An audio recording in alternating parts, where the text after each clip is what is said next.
Si Catherine Camilon ay isang model at high school teacher, na kilala bilang representative ng Batangas sa national pageant, na candidate ng Miss Grand Philippines 2023, nito lamang nakaraang Hulyo. Matatandaan na iniulat ng pamilya ng 26 anyos na beauty queen, ang pagkawala nito noong ika-12 ng Oktubre. Ilang araw na raw kasi itong hindi nagpaparamdam at umuuwi sa kanilang bahay.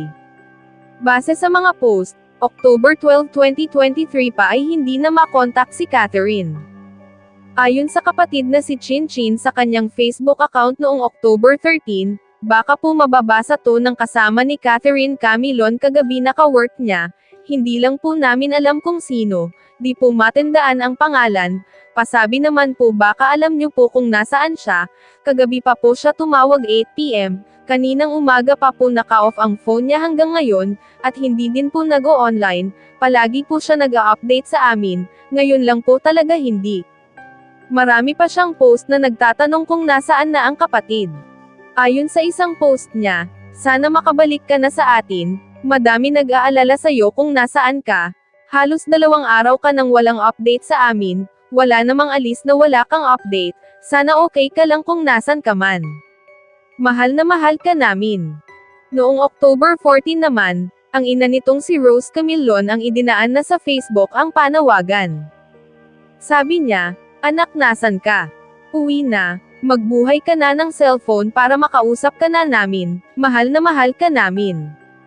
Diyos ko, tulungan mo po kami makita na, o makausap ang aming bunso, huwag niyo po siyang pababayaan, ilayo niyo po siya sa kapahamakan. Panginoon, wala po akong ibang hinihiling para sa kanila, kundi ang kaayusan nila, ingatan niyo po siya." Saad naman niya noong October 15, "Anak, sana alam mo na higit sa aming mga puso at isip, na kailangan ka namin makita at makasama, mahal na mahal ka namin. Uwi na anak, mag-iingat ka, kailangan namin mas maging matatag at matapang para sa iyo." Samantala, umabot na sa 250,000 pesos ang reward money, para sa sinumang makapagtuturo kung nasaan si Catherine.